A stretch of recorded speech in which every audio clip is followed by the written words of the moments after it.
Hey everybody, welcome to a special episode of the Board Boys Podcast, Season 17, the bonus episode, GenCon 2025. This is your board boy, Rob, and I'm here with... Board boy, Jimbo. And it's real late on day 0, Wednesday, and we just decided to get all set up and do a little quick chat about what we did once we got here. So we road tripped in from Des Moines today. Yeah, it's like 11 right now. It's almost midnight. Oh. So we road tripped in, had a good time, ate some Portillo's, which seems to be the thing we've been doing the last 2 years, right? Mm-hmm. I mean, we did last year. And then we tried to go to this Dungeons & Dragons event, and we were too late to make that, so we didn't make it to that. But then we hopped down, got our badges, and went to the Asmodee Media Night. Yeah. And we saw all kinds of cool stuff there. Yeah. What was your favorite thing you saw at the Asmodee Media event that you're interested in? Do you remember? Probably like Battle of Hoth or whatever. Battle for Hoth? Yeah. Yeah, that's the one I was probably most interested in. There was one called Brick Like This. Yeah, that was cool. Which was a new Lego game they're doing. It looks like more of a party game, but it's in the same line as the Monkey Palace game they came out with. We also got to talk with Brian Boardmiller, he was a local person to Des Moines, worked at Mayhem Comics and Games, and he did Lord of the Rings, the trick-taking game. He was there with the prototype for the Lord of the Rings, The Two Towers, and I am super excited about that. There was also The Hobbit There and Back Again, which looks like a really chunky kind of like roll and write type game.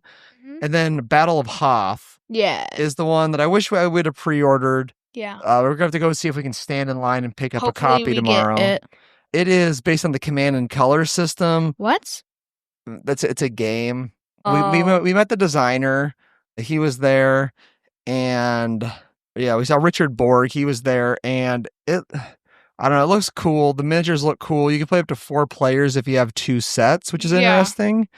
I imagine it's teams. Yeah.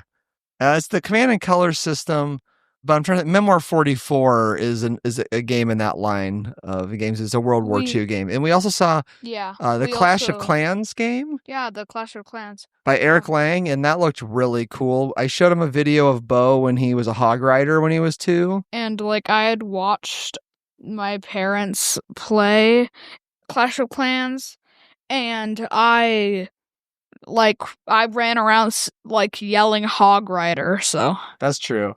There was another game there called Fried Potatoes, which looks like a game that's going to be in Walmart, and it was like a cutesy little trick-taking game. It looks silly. It looked cool. Then we hustled down and went to the All Play event, which was cool. We got to see Chris Yee. And we grabbed his new game, Soda Jerk, which we played tonight. Mm-hmm. It was fun. We'll talk about that more later, but it's a quick little 15-minute, I don't know. You're playing cards down on the table to make certain soda flavors worth more points. Yeah. And the tricky part is different. The game can end in different ways. And then depending on the point values of the sodas, whenever the end game is triggered, you get points based on the cards left in your hand. And I got that signed by the artist and creator of the game. You did, Sai Beppu. Yeah. She was super nice. Yeah, and I also got her to sign Tearable Adventure, I think? Tearable Quest. Tearable Quest. Which... It's funny. It's an hard. Interesting game. It basically comes with 2 pads of paper, and it says you can play 1 to 50 people. My guess is there's 50 sheets in there. I think the game's price point is going to be pretty low, but you basically tear through all these pages. That game is really hard and super frustrating. It is really, really hard, but if you get the hang of it, it's kind of fun. We did not get the hang of it, and it was really fun anyway. No, you basically have these objectives, and you're trying to basically tear out certain symbols out of this page. But then there's also symbols on the back you have to worry about. I wasn't even worrying about those. I had a hard enough time just tearing out the things on the front page. It sounds super easy. It was not. Yeah, at the end, mine was in scraps. My board ended up being like a tiny piece. Then we tried to find another blue-orange event. I think we failed at that for the second time now. We looked through some of the cases. I mean, some of the stuff we're interested in seeing. Yeah. I'm sure you want to look at the Battle of Monsters stuff at Of the course, that looks restoration awesome. booth. I want to check out Lightning Train from Yep. Paul Denon and Direwolf. Beau wants to check out the new Final Girl stuff. Some of it looks really There's cool. 2 of them. Yeah, I want to check out a game called Tag That Team, looks which seems cool also. interesting. Anyway, I think that's all we were going to have for tonight. We've got a lot of stuff lined up, and we'll be back on Thursday evening. Should we tell them about the Doomlings? Oh, yeah, we went around and scanned a bunch of Doomling stickers on the floor, which Beau loves to do. It gets us like we got like 5 prizes. That's true. This is Board Boy Beau signing out. Good luck to all y'all gamers. Bye.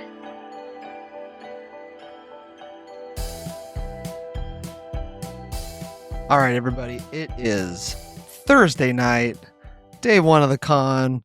We are back in our room after a long day. And we're going to go over some highlights, I think. So this morning, what did we do? We got up, ate some breakfast, yeah.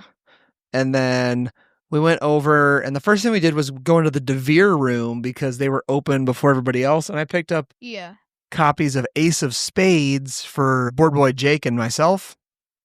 Excited to try this one out. This is seems like a cool solo game that's supposed to be Balatro-esque. What's Balatro? It's like an app game where you're doing like poker hand stuff, and in the Balatro game you can score like bajillions of points. Oh. I've never played it, but I probably should check it out at some point. Probably. Then the hall opened, and the first thing I did was go to the board and dice booth because I wanted to check out Tianxia. That's how I'm going to say it. How do you pronounce it? I'm going to say Tianxia. Tianxia. It's Tianxu. Or no, Tianxia.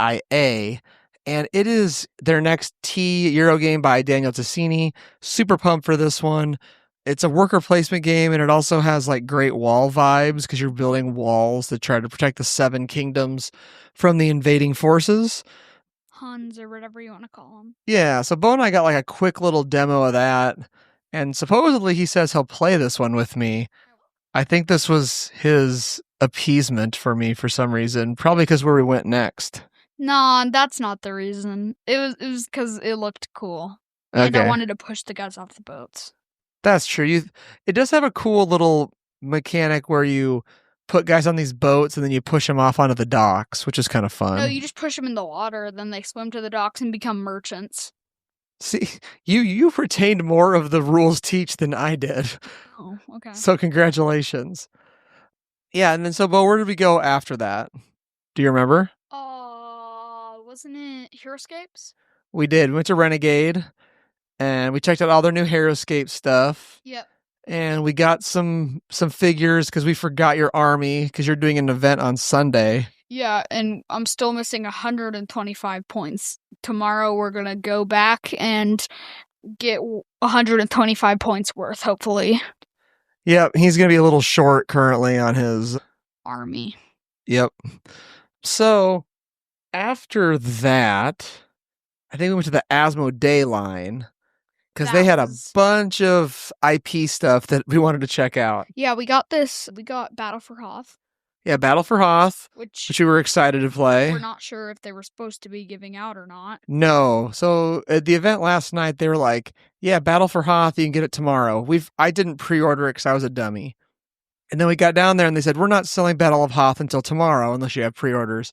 And by the time we got to the front of the line, they were like, here's Battle for Hoth. So I was like, okay, I'll buy one. Unfortunately, there was a guy that got out of line in front of me after he heard they weren't selling it. So I hope that guy got one. Yeah, so there's also this other Star Wars game called Star Wars Super Teams. We have no idea. I have heard 0 things about this, but it looks like a racing game. It looks kind of cute. So yeah, and like it has little plastic pieces, and one of them's a Death Star. So can you race the Death Star? I kind of want to race the Death Star. Yeah, I know nothing about that, but I'm all in. And then they Fate of the Fellowship hadn't shown up yet. So I had to go back or later. Yeah, I went back later and I did grab Fate of the Fellowship, which I'm pumped about. And then they were supposed to have Here and Back Again, which is a Reiner Knizia. It looks kind of like a drawn right type game. It looks like a roll right. Yeah, I don't know much about it, but I really want. I mean, it's Lord of the Rings, so I'm in. I hope they get some this weekend so I can check it out. Hopefully, we should probably get it to test it. Yeah. After that, we went. Man, I can't even remember. What did we do then? I don't know. Maybe I don't like. We went to North Star Games and we checked out their new game. What's it called? Did we get it? We did not. We checked out the digital implementation of it. It's Nature. Oh, that was so fun. I can't wait for the app to come out. Yeah, so Nature's coming out with an app, and if you ever played Evolution, this is supposed to be a refined Evolution, and they have lots of expansions for it. It looks pretty neat. I was not a big fan of Evolution because it was fairly mean, and they say that Nature is not as mean. It is not as mean, other than the carnivore parts. That's true. Then we did some more cruising around. We dropped some stuff back off in the room. And we met with Weird Giraffe Games. Yep. And they had a bunch of really cool games that we got to check out. My favorite being Too Many Cats. Oh, also Board and Dice. They had their new game called Thebai, I think. It was Thebal. It looks like a Roman theme, and that's by David Turtsey. That's going to be their S&T game release, which looks cool. I really like the pieces for that one. It looks cool. We also saw Game Makers in real life, the game from Bezier that's going to be on Kickstarter. I really, really want it. And I didn't realize how big this box is going to be. It's going to be a huge cube. And like, it's because there's a lot of big plastic trays with like a really cool little spinning mechanism. It's Inception. It's a game about making games. And apparently there's a card that lets you make game makers. Like the game that you're playing, you can make it. You stopped by and you saw a good game called Good Dog, Bad Zombie from the Tessa Collective. That did look really cool. Yeah, he wanted that one. That was for pre-order, but you can actually get your own. You can use their website to generate a card for your own dog. So your own dog could be in the game. Yeah, you could take a picture of your dog, and then the picture of your dog shows up. And then like you can pick stats and names and breeds and personality and stuff. Yeah, and then we did stop by Moose Games, which I did not know that Moose Games was a lot of the old Prospero Hall people. So I'm pretty excited to check out stuff from Moose Games. They had one that was Poppy Playtime Factory Frenzy game. It's one of my favorite. Yeah, as soon as Beau heard that there was a Poppy Playtime board game, we had to go check it out because it's one of his favorite games. Yeah.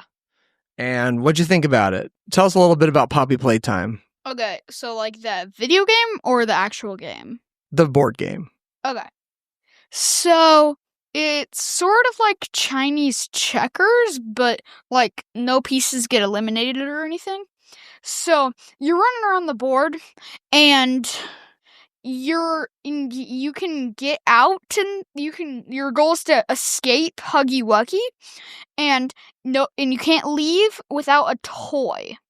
And you get a toy by going to a crate. And if you get to the exit, you have to get to your own color exit. There's different color exits. You have to get to your own color exit. And once you get there, you flip your toy card. And it's either ruined or a good card. Then if it's ruined, then you have to go back out and try to get another one. And you play with 4 things, 2 of which are normal hands, which they're separate. So basically one hand goes and the other hand goes. Or you can pick the 2 other types of hands, which are the grab pack hands from the game. And the special thing about those is that when they leave, they turn off the lights. So then all of the pieces get flipped over, and you can't see whose is whose. And there's because like the lights went out. Yeah, there's cool stuff about that. And another thing about the game is normal hand pieces can jump over other pieces once, but then Huggy Wuggy hears you or something. Then you have to spin the little Huggy Wuggy thing, whichever direction he's pointing. He goes in a straight line as far as he can go. Actually, no. Yeah, he goes as far as he could go, and anything in his path he kills or sends back to the beginning. And if you jump over, so the grab pack hands let you jump over multiple times if things are right next to each other. So you can jump over one thing, and if you're next to another thing, then you can jump over that, and you can go as far as you want with that on the grab pack. But every single time you jump on that, Huggy moves. So you spin him, move him, spin him, move him for every single time that you jump over a thing. It's really, really cool. They also had 2 other games there. One was called Menagerie, Unlock the Worlds of a Miniature World. It looked like a really cool bug collection game. It was cool. It was cards. And that one was by Prospero Hall, so I'm pumped about that. And they had a really cute little Hello Kitty game that was like a speed pick up the thing in the middle type game. Yeah. And it comes in like a little Hello Kitty bag. It looked cute. Yeah. I'm not really into Hello Kitty, but I would get it. It looks cute and cool. We also saw a game called Dicey Devices. You have to keep an eye on this from Kickstarter. I forget the publisher, but the expansion comes in a metal lunchbox, and I thought that was cool. The theme is you're mad scientists, and but it's kind of like a attack each other game. And you're trying to be the last one standing, but there's no player elimination. So that's interesting to think about how that would work. So the players don't get eliminated, but you can shoot beams at people, and they fall over, and then their little Igor guy has to come run to them and stand on their square and try to revive them. So there's no player eliminations, but you win if everybody else is down and you're alive. But there's no player elimination. You can always revive yourself. So if everyone's down and you're up, then you win. Yeah, so then we met with Weird Giraffe Games, and the standout game for me from them was a game called Logic and Lore. And basically, it's a 2-player logic deduction game where you have to try to get your numbers to be from 1 to 9, but they're all face down and you don't know which ones they are. And you basically get to point at cards and show them to the other player. And then you start at one end and you ask 1 through 9 has a question on each of them. And you basically keep asking questions until they say yes and give you some information. And then you can shuffle the cards around, which I thought was really cool. Yeah. And then we also saw they have a cute little game called Surplus of Sloths, Explosion in the Laboratory. And then there was Fire in the Library. Fire in the Library, yeah. And then what was the cat game? You really liked the cat game. Too Many Cats. Too Many Cats, where you're drafting cats. But it's crazy. The longer the cats stay there, the more kittens show up, and then you got to deal with all the kittens. No. It is a really way more thinky than I thought spatial puzzle game. Yeah, the newer ones come with more kittens. The older ones come with less kittens. Gotcha. Then I got to see Lucky Duck stuff. They're announcing more Chronicles of Crime things, which I'm really excited about. The first one they unveiled was Cryptid Cases. And that sounds cool. They're going to reveal 2 more the next 2 days. So we'll have to go back and see what else they're going to reveal. They also have a couple more games that look cool that are coming out. One is called Borealis, the Arctic Expeditions. This one is going to be a pre-order from them, not a Kickstarter. But the one that really caught my eye it's a Reiner Knizia game called Purrramid. And the pieces are really nice. They're like acrylic. The board's got a little pyramid to it. It's so cute. It has a cute little cat dice tower. So is it a cat pyramid? It is a Reiner Knizia cute art cat game. So I feel like that's going to check a lot of boxes for people. Yeah, is it like a cat? Yeah, if you want to look this game up, it's called Purrramid, Purrramid. Like a purr from the cat. Yeah, so that's going to be kind of hard to search for on BGG, but Why?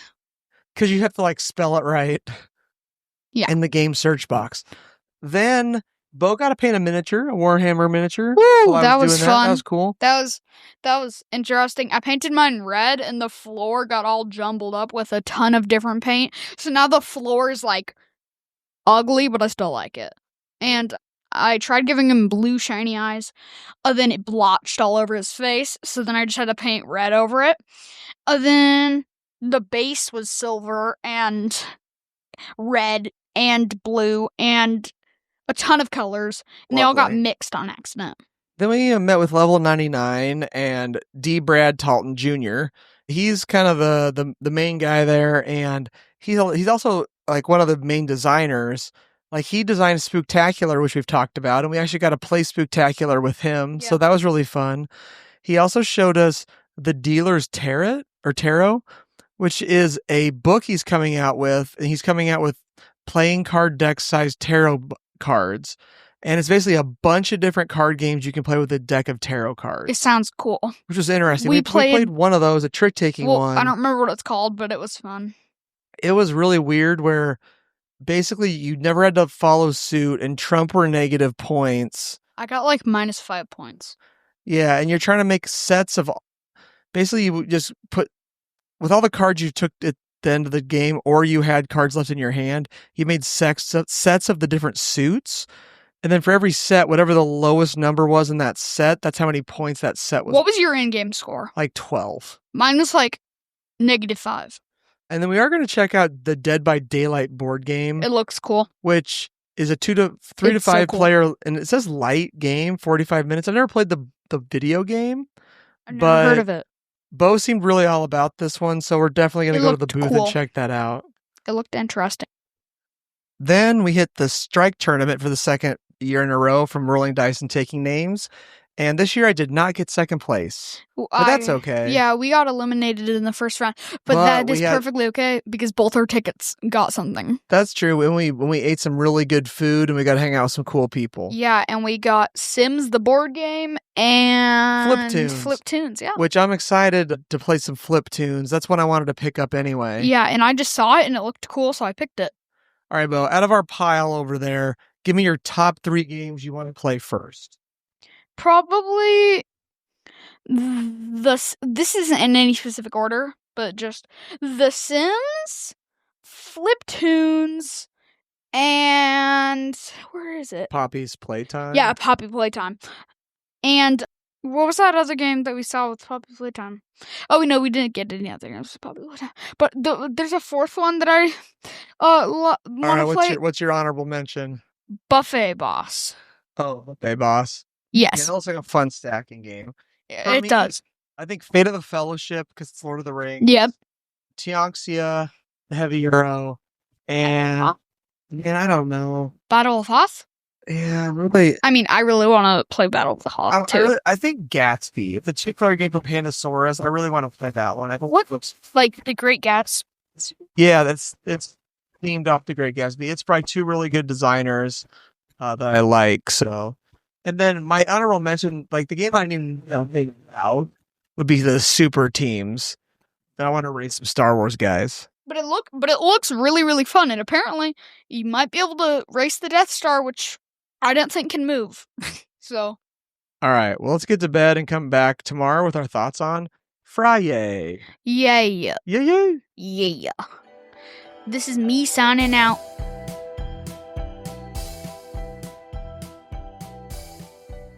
All right, everybody, we are back.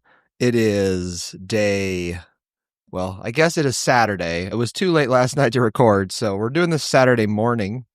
And yesterday we started off at All Play at a media event, and we saw a ton of stuff.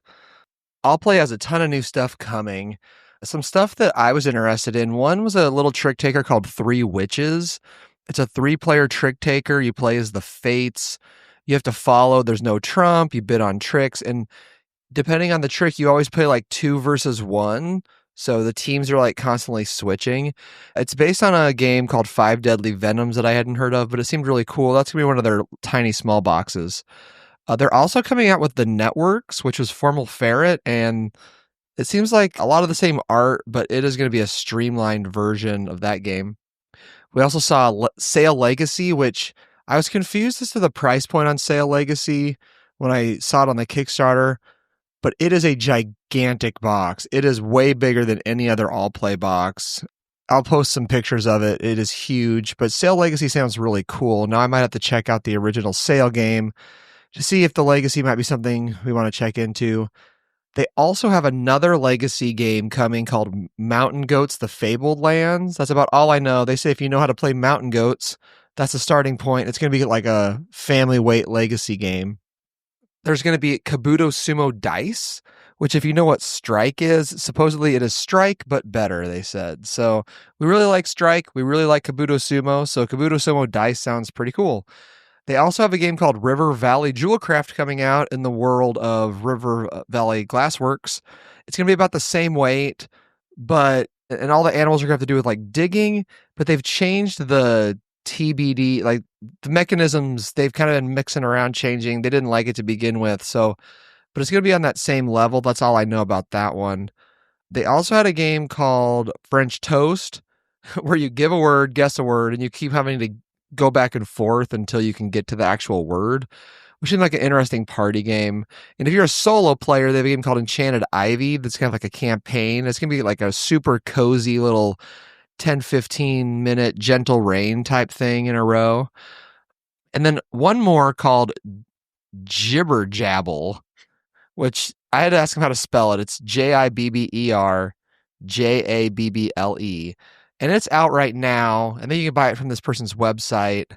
But they signed this game, and in Jibber Jabble, it's a word party game where you spell a word one letter at a time, and then there's going to be like some powers on the table. So it kind of reminded me of that game Just One, where you have like a word on a card and you write it down and you can't match people.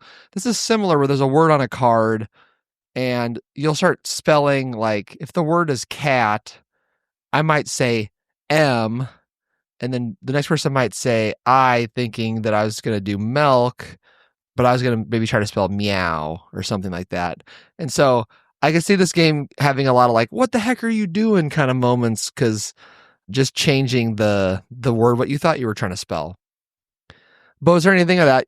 I know you want to talk about Kabuto Sumo out of all that jazz. I mean, it didn't really say anything other than like they didn't really say much about that one, but they said like that it's Strike but better, and like they think that there's going to be player powers and stuff. Yeah, so you were excited about seeing that one. Yeah. We also got Mother Sauces, the one promo card that we didn't have, and character for Kabuto Sumo. Yeah, you were excited about that. Oh, then they had their other new game, Savage Bowl, which was a Kickstarter with sale, which looked like a fantasy football themed trick taking game. So I want to check that out. And one called Sick Tricks. It was about skateboarding. In my opinion, the coolest trick-taking game out of those three was Pinatas. Oh, and you liked Pinatas by Reiner Knizia. All the cards, as you got bigger in the decks, showed the Pinatas getting beat up, which I know you loved. Yes. We also, in their room was Formaggio, which I backed on Kickstarter. That was really cool. He kind of explained the 4 modules.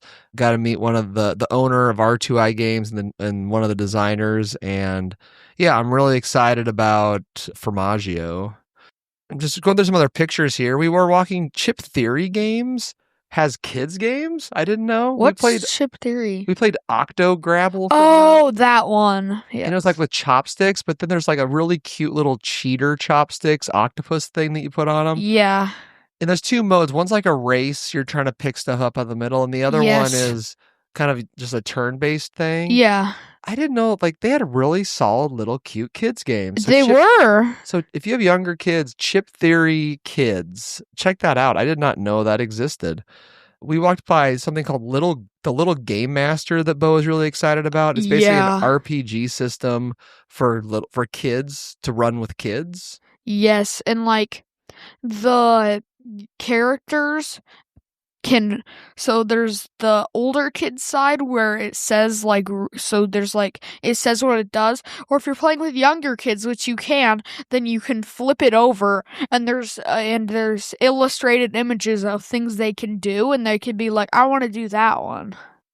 And as the game master, you'll have to get your book and see their actual stat sheets. We stopped by a booth and I picked up a copy of the little Can't Stop that unfolds out of the box. Yeah. The little Taiwan or Korean import. Really excited about that. In that same booth, we saw a game called Castle Raisers, and we really just liked the look of the box.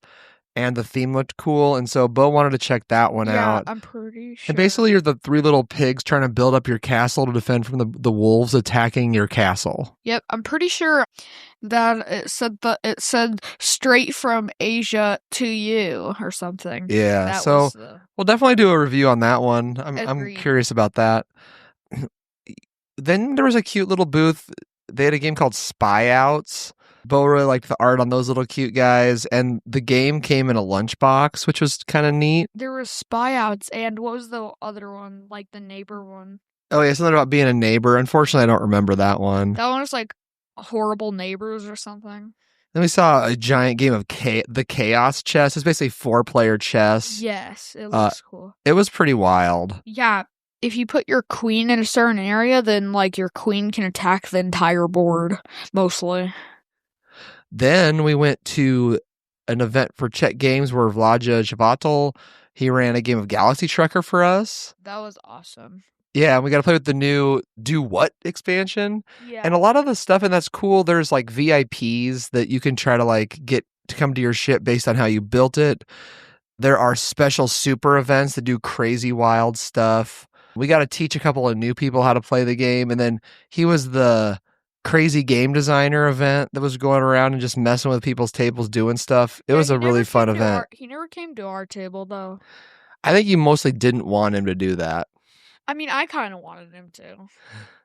Then we talked to Dead Alive Games, and we checked out, like, they have a new game on Kickstarter called Kittens in Space that Beau and I want to check out.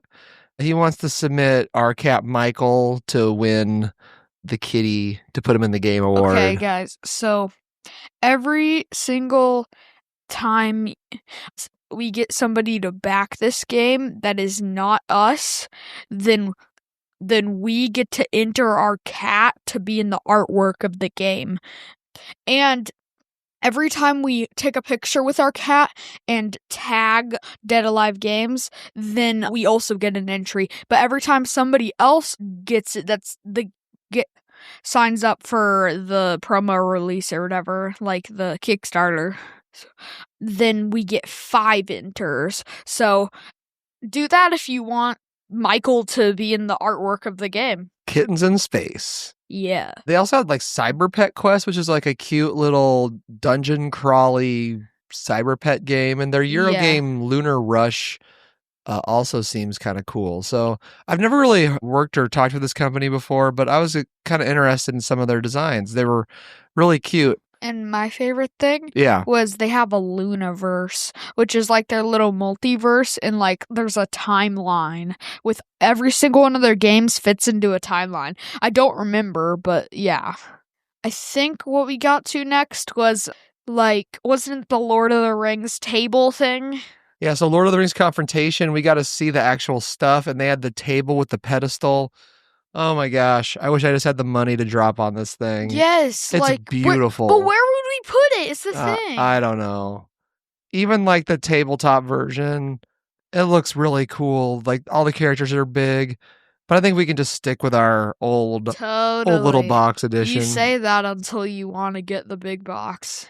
Then we checked out Mindware. They had Quirkle Flex, which is basically Reiner Knizia got a hold of Quirkle and made it zanier. What's Quirkle? It's like the little shapes. You place them down on the table. I'm not sure you've ever played it.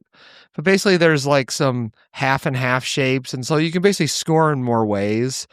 And while I was looking at that, you were playing Meowdy Partner. Why don't you talk about Meowdy Partner? Oh, it was sold out too. Dang it. What game? It was that's why Peaceable Kingdom, and we really like Peaceable Kingdom. What game? Meowdy Partner. Aw, it's sold out? Yeah. But Meowdy Partner is a matching game that I'm pretty sure that you could like play with a lot of younger people. So how this works is first you place down a cat, and it has a hat, boots, and a hat, boots, and handkerchief.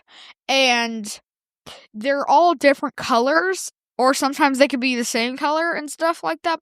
And then you flip a card really fast, and you all as a table, this is cooperative, but you can kind of race. Your goal as a table is to say something that matches it, but if somebody says one thing and somebody says the other thing, whoever says it first gets the thing. But if there's one that doesn't have anything the same, then you put it in the scratching post, and once 3 cats are in the scratching post, you have to reset, and every time you win, you get to take a cookie out of the jar. I think that's what it was. Meowdy, partner. It was so cute. Yes, I still want it. Then I gotta see the new box for Blood Rage Valhalla and like some miniatures for that. I really want to know what's going to be different about this game. I'm curious if it's going to be like a Dune Imperium to the newer Dune Imperium, or it's going to be a bigger change than that. I think for me to be interested in it, it's going to have to be more different, seeing as how I don't get Blood Rage at the table that often. We saw battle monsters from Restoration Games, and now I kind of understand why it's so expensive. Oh, yeah. The bigatures, as you will, they're huge. And, like, the map was huge. Like, everything in this game just looks giant. Yeah, they're like half a foot tall. Yeah, it's crazy. And as we were walking out of the exhibit hall, I saw a banner for Forbidden Legacy from Game Right Games. I am pumped to check out a Legacy game in the Forbidden Island verse. They said it won't come in a tin, so it's going to come in a box, which I joked about. And it's from Matt Leacock and Rob Davio, and that's all they really know about it. They wouldn't really tell us much more, but I saw the banner and I had to stop and talk about it. So Forbidden Legacy, it's for GenCon 2026, supposedly. And a mention is the random stuffy store that we walked by, and I found a trash can. You did find a trash can, Stuffy. Yeah, and the lid opened and there's a ton of cute little art of trash things. Then we had a CGE meeting, and we saw the SETI expansion, and they had one of the aliens out there, and his name was Arcos. And it looked pretty ominous and scary. It's going to have a bunch more cards, and we saw some of the corporations that are in it that's going to kind of give unique player powers.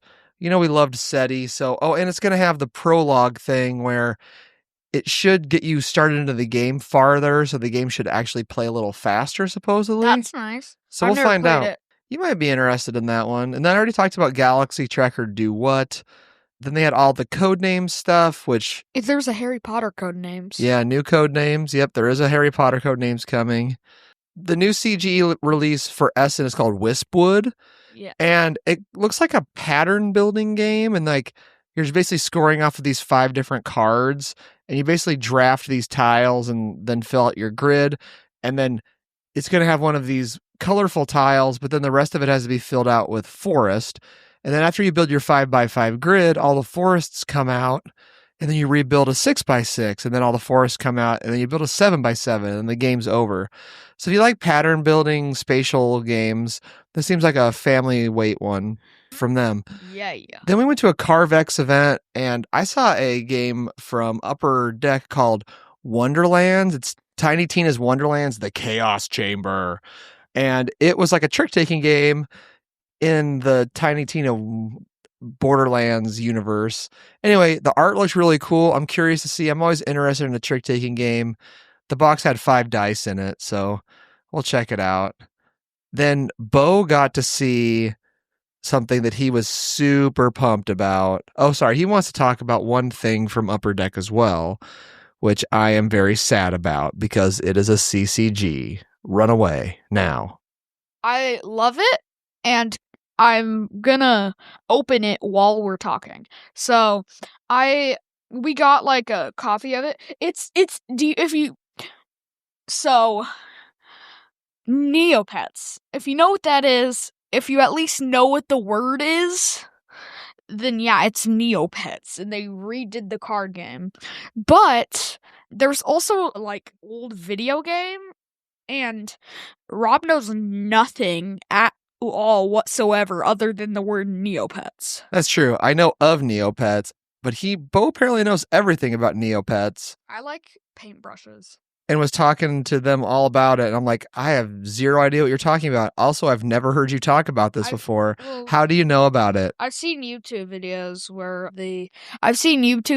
where like they talk about Neopets and stuff. Yeah, mostly that. So also, the thing he was super excited about was there was something called Tricky Billy Level Up. Yes. And it is a third game in the Screwball Scramble universe. If you're familiar with Screwball Scramble, it's basically like the best game ever. What kind of machine is that? Roots Gold Nerd. Yeah, so it's like a Rube Goldberg machine, and you basically try to get this marble all the way through it. And you can do that through Screwball Scramble 1 and 2, and now Tricky Billy Level Up is basically Screwball Scramble 3. It's available on Amazon, it looked like. And it's vertical. So instead of being flat on the table, it goes up and down, and all three of them can connect together with connectors. Yes, and they have another connector for a level up, I'm pretty sure. And that means there's gonna be another. Hopefully. And then we got to get together with a listener, Kyle, and his son Ollie and his buddy Brad, and played some games. We got to play Transgalactica last night with them. I got to teach them Transgalactica. They had an event to do it, and then they ended up not doing the event.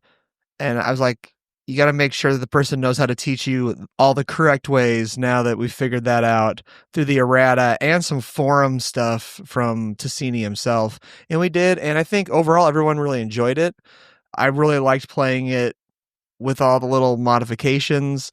And I have decided that game is still really solid for me. And then we taught them Hot Streak, which is just always a good time. It is always a good time, no matter what. I don't know if we've talked about this on the podcast, but basically it is a mascot race, and you are playing through a deck of cards, and you're betting on these guys, and they will run and fall down and turn around and go off the board and get disqualified and knock each other down. And it's really fun because you can like take a risky bet on someone or take a normal bet. And the same deck of cards is run through every race, all three races, but you get to basically put a card in, and then another card will get dealt out to you, and then you put another card in. So, and no one really knows what's going to be in the deck. Also, you burn 3 cards every race, so you never know what's going to happen. Usually hilarity ensues, and that is my CMYK games, and it might be my currently, like, forgive the pun, the hottest game that I've got. I just think it's so fun, and you can play with anybody. It plays up to 8, and there is a variant for over 9 people, which I'm interested in checking out if you had like a really huge group. We also played some Poppy Playtime, which I know Beau was pumped about. Yeah, we played that twice now. It is like Chinese checkers. You know, it is what it is. Beau could tell you all the characters for all the things. I'm not sure how interesting the game is. I got a rainbow paintbrush. But I will always play it with you, and I'm sure your friends. This is a game for 11-year-olds who love Poppy Playtime, I believe. Guys, I got a rainbow paintbrush. And he got a rainbow paintbrush from Neopets. And a rainbow Drake character, a rainbow Corbat, and a rainbow Skice, I think.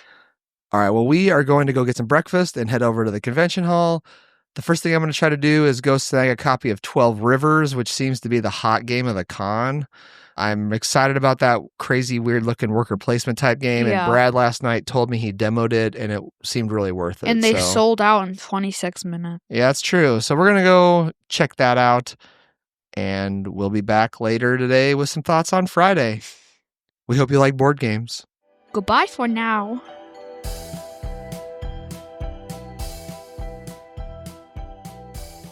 Okay, we are back. It is now Saturday evening. I know we recorded this morning, but we are back with some more stuff. Today we went and I picked up a copy of Lowlands from somebody right off the bat. It was a game that I played with one of our listeners, Glenn, and really liked it a lot and was able to pick up a really cheap copy. It is made in, it's very Uwe Rosenberg farming game, but this is stopping the flooding coming in from the water. That's what I remember. I know I've talked about it on another episode, but I'll play it some more, and we will talk about it some more as well. We went straight to the Good Games publishing booth and stood in line for 12 Rivers, which seemed to be one of the hotter games at the con, and we were able to secure a copy. And like the line was so long that you couldn't even see where you were getting the games at the start of the line. Yeah, I mean, it didn't take too long. We got one of the last ones, and talked to a couple people last night, and they really enjoyed it. So I figured this was a good chance to snag it. And worst case scenario, it is a very unique looking game, and I want to give it a shot. So I wanted to demo it first, but we're going in blind, so we'll see how it turns out. It looks fun. Also, Card Hall is looking pretty good, Beau. Yeah, I kind of want to. Next year, I kind of want to go in there and build like a tiny little tower. Yeah, I'm always scared to even enter Cardhalla. I'm afraid that I would knock something over. If you don't know what Cardhalla is, it is a giant place in GenCon with tons and tons of stacked card towers from all these CCGs. And you can just go in there and build, if you want a little zen downtime. I don't think it would be zen for me, though. I think it'd be zen for me. I like building little things. I even tried to build the mini Great Wall of China. Let's talk about the one you brought me over to see from Modiphius Entertainment. Yeah. What game were you like? You saw the banner for and you ran over there? The Doom board game. But it wasn't just the Doom board game. It was like the new Doom, right? Yeah, it was like it wasn't the new Doom. There's gonna Doom be Eternal or something? there's gonna be a new. So there's gonna be one for Doom: The Dark Ages, which is a prequel. Okay. There's gonna be a different map and different monsters for that one. Okay. But the one that we saw and demoed a little was based off of the first pixelated game. Okay, so the original Doom. Gotcha. Yeah, and I kind of want to go play the original Doom. I bet you can just get it on computer and just look it up. Yeah, so why don't you talk about the board game a little bit? I guess it's a miniatures game, kind of. Yeah, it was really, really cool.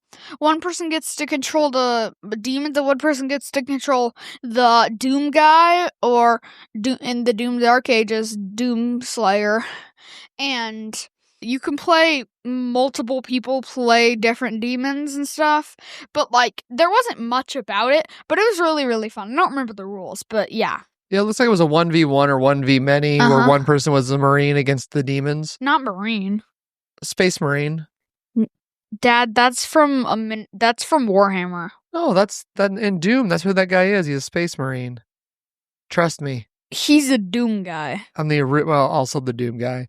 I also checked out The Four Doors, which is from Matt Leacock, Ben Pinchback, and Matt Riddle, which seems like a pretty powerhouse design team. Why didn't I get to look at that? The publisher's Happy Camper.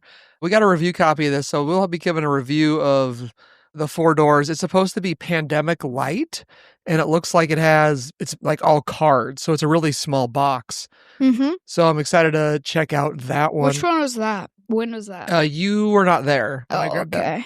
Then we demoed Land vs. Sea, also from Good Games Publishing. It was kind of silly. There was a bunny with blood on him, and there was a little fighting guys and stuff. You did love the art on the tiles. Yes. It was basically kind of like Carcassonne, 1v1 Carcassonne, where one person's the land and one's the sea, and you're trying to make areas of your type. But also there's these stars that give you bonus points if you're the one that completes it. So sometimes you want to complete someone else's to get the points, so they don't also complete their own and get extra points. It was pretty interesting. It was a real small box game. It was cool. Then Beau tried to defuse the Bomb Busters box. I don't know. They had a whole end cap because they won the Spiel des Jahres, so they had a whole end cap there just with Bomb Busters, and they had a giant TNT under the table. Were you successful in defusing the bomb? I don't know. There were buttons, but I was afraid to press them, so okay. I didn't do anything. Then we went over to the Upper Deck booth, and I got to see a preview of a game that's coming out early next year called Enemies of Gotham City. Yeah. And this looks like a really cool game. The table presence was awesome with all the buildings. Basically, you're all playing a different villain doing villainous things, and it's area control on Gotham. Yep. The map really reminded me a lot of the map from the Godfather board game that we played. And so there's I don't know, there seemed to be maybe 15 or 16 bad guys you could be. Yeah, that was cool. Batman runs around and does stuff. And Yeah, like you can draft cards and you play cards and everyone has a special power. Yeah. It had a cool looking dice tower from Arkham Asylum. So Yeah. Enemies of Gotham City coming next year looks really neat. It does. Then we got to demo Battle for Hoth in the giant board. Yeah, we didn't get to finish that one though. That's true, but we got a feel for it, and it feels very like Memoir 44, where you play a card and you do what the card says. Yeah. And then you're just trying to win your objective. So it was fun. Very basic, and it was fun to play with the giant dice and giant miniatures. Yeah. Then we checked out a game called Zenith. This is from the same company that did Captain Flip. Yeah, and then Zenith is a 2-player game that's kind of got a push-pull mechanism. Yep. Like back and forth, and it looks really neat. I really want to get a chance to demo this, but we just kind of got an overview. We also got to look at a TCG called Cookie Run Kingdom. I know that's a video game, but yes, I do play it. Yeah, and we did get demos of these decks, so we'll probably talk about Cookie Run Kingdom if you're into the TCGs, or Cookie Run, I guess. They also had Yokohama Duel they showed us, and it's basically, if you played the old Yokohama Duel, it's basically an exact reprint, only new art, and it looks really pretty and all that good stuff. It does really If you want the pretty. Yokohama experience in about 40 minutes, that's a good 2-player game. It looks really pretty. Then we skipped lunch a lot this week. Yeah, we finally ate lunch because we didn't eat breakfast. Yeah. Now it's reeled. Yeah, so we got some pizza. I got the Chili Con Carnage, which is the official GenCon pizza. It is. It had a chili base with cut up hot dogs, mozzarella, and potato chips. Yeah. And it was ridiculously good. Uh-huh. I've never had any kind of pizza like that before. Then we stopped by Detestable Games booth, and they showed us Polaris, which is going to be a new game from Simone Luciani and Andrea Manini, and the art is Luna Vargas. And this one looked like a really thinky game, similar to, like, easy on the rules, but similar to Sea Dragons by them. I really like the stuff Detestable Games is doing, and you really like their kind of wacky, like Dino Racing games too, right? Yeah, awesome. And they have a new one that's kind of like Mario Party called Pirate Party Pandas. Yeah, is that right? Panda Pirate Party. Yeah, we also went and demoed Gauntlet thing. Yeah, then we got to go demo Gone to Gaia from Rose Gauntlet Games. It was awesome. Yeah, it is a 1 or 2 player. What kind of game did he call that? I don't know. Roguelike RPG. Thank you. It's like a roguelike where you're basically playing these guys in mech suits trying to like survive in this place where maybe don't spill some lore. The world is like just changed forever and mutated all these creatures. Yeah, and there's some story to it, and we won't do any spoilers. Yeah, but this is going to come to Kickstarter in October, and it sounds like it's going to be a huge box with like 200 monsters, 20 characters. Yep. And like every character, you can kit them out with different stuff. And basically, like the rules are super simple. On your turn, you play a card down into one of the slots and you do what it says. And there's no variability. You always know how much damage you're going to do.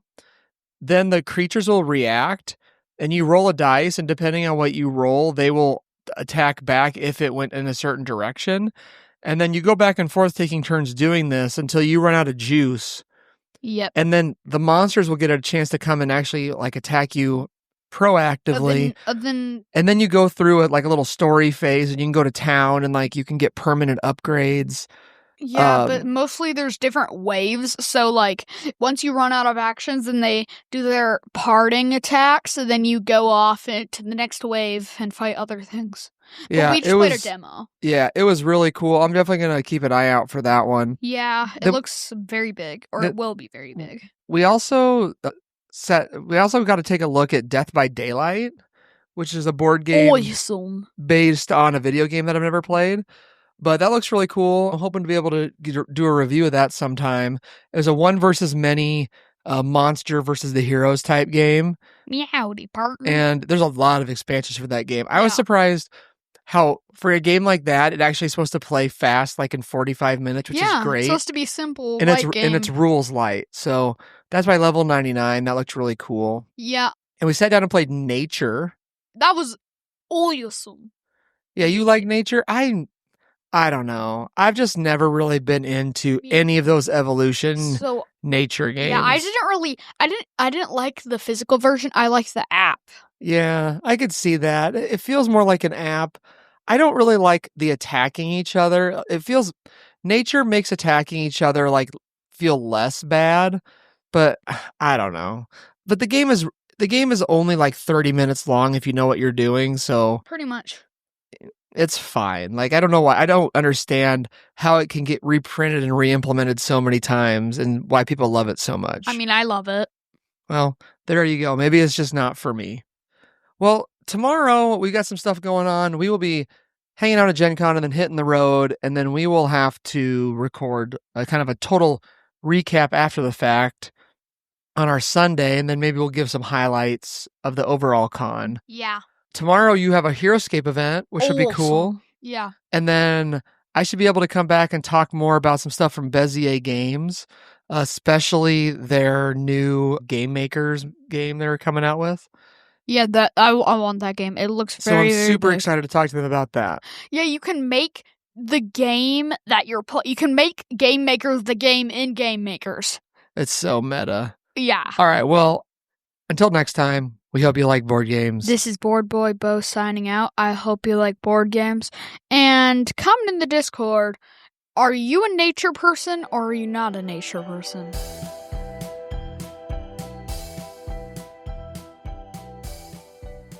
Hey, everybody. It is way past Sunday. We drove home and we were so tired, and it's been a couple of days, but we're here to look back on our Sunday at Gen Con. Bobo, we woke up, we packed the car, we went over to Gen Con. Mm-hmm. We kind of cruised the hall a little bit. We picked up Horrified D&D, Yeah, which we started playing, and it's interesting. I mean, like, it was kind of hard. We were missing like 10 pieces. Yeah, be careful if you get the Dungeons and Dragons. The Beholder pieces, there's 10 like black X's, and I accidentally threw away the punch board that those were in. So You did? I did. So I have replaced the damaged ones. I have some purple cubes which match the Beholder. So those are now our damage markers. Nice.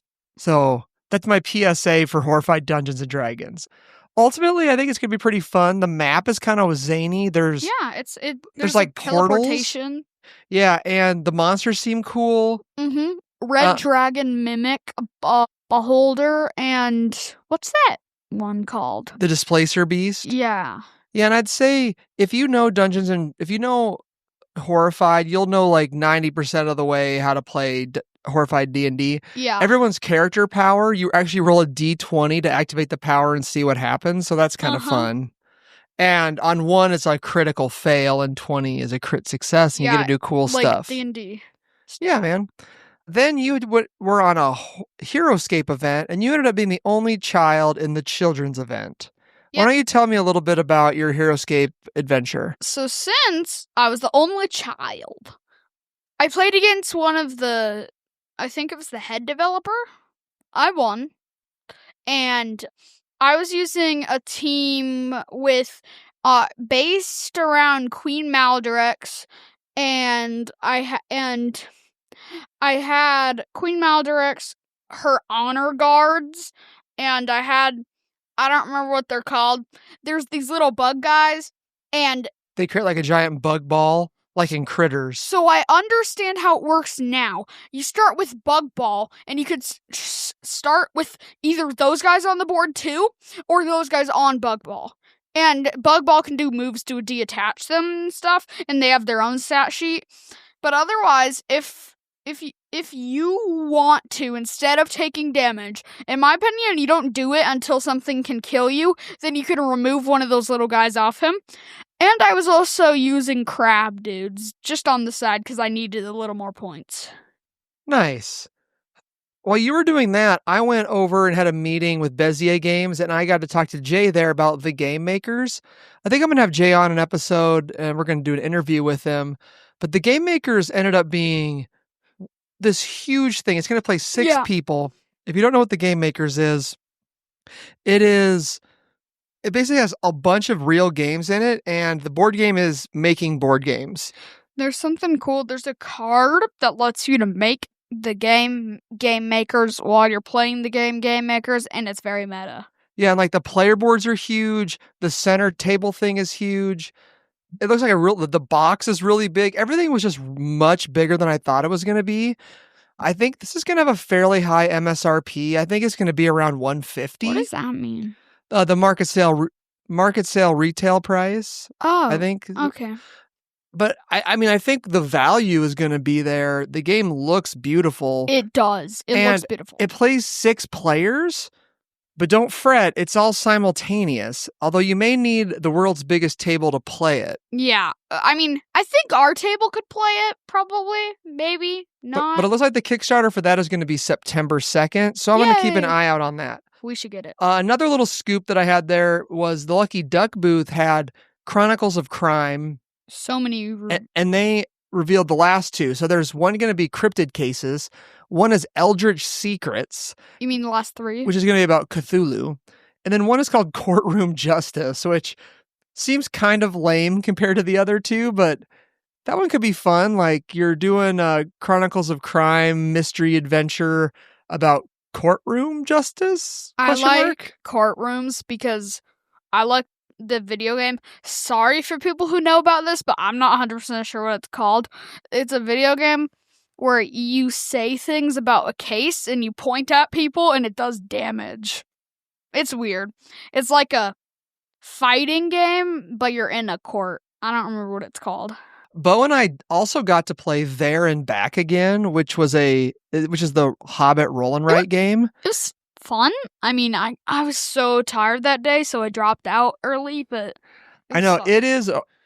I really wish it had been for sale here. It didn't make it to the show, but it's basically everyone gets a book and you play one scenario at a time. But the book is all dry erase and every page is a different story. It's chapters. Yeah. And I know the names of the chapters because I'm reading the book.